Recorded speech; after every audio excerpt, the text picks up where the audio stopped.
What if the most disturbing part of the Epstein case was not Jeffrey Epstein himself? What if the darkest part was the number of powerful people, institutions, and gatekeepers who allegedly saw enough, heard enough, or should have known enough, and still the machine kept moving? By the end of this video, you will understand why this case is not just about a predator. It is about the system around him, the money, the status, the access, and the protection that power can buy. This video is really about a question most people do not want to sit with for too long. How does someone accused of such serious abuse remain connected, welcomed, funded, and socially protected for so long?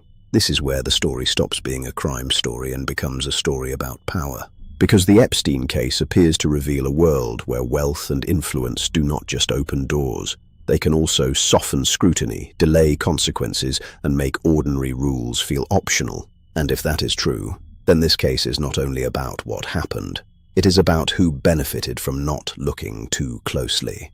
Layer 1. The surface story. Jeffrey Epstein was a wealthy financier with connections to politicians, academics, royalty, and business figures. For years, he cultivated an image of intelligence, exclusivity, and influence. He moved through elite spaces. He presented himself as a man who belonged at the top. But behind that image were allegations of abuse involving underage girls, recruitment, coercion, and a wider network that has been examined for years.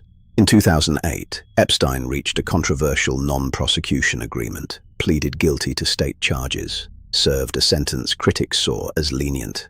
And that is one of the key reasons this case still matters. The question was, how was he handled so gently for so long? Layer 2. What sits underneath? Epstein did not operate in isolation. He operated inside society's most protected layers. He had money, access, social proof. When someone is seen with the right people, suspicion often arrives late. It does not prove every associate was complicit, but it raises a serious question. How many people saw enough warning signs to step back, speak up, or ask harder questions, and did not? Some institutions preserved reputation over scrutiny. The Epstein case was allegedly enabled by status, by the human instinct to protect proximity to power. Text. Status can silence scrutiny, and once that happens, the system begins to protect itself. Lawyers negotiate. Networks go quiet. That is the deeper pattern. Managed exposure. Layer 3.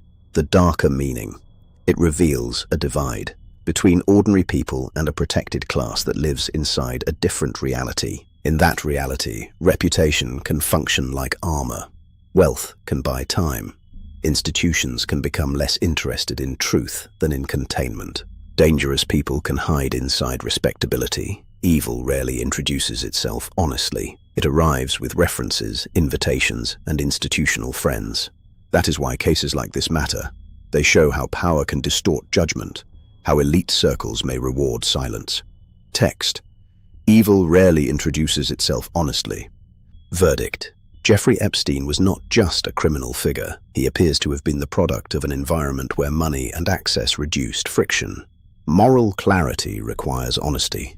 The protection around Epstein is part of the story, not a footnote.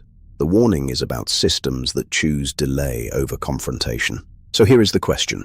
At what point does looking away become part of the crime? Subscribe to the Unveiled Darkness. Watch why powerful men kept looking away next.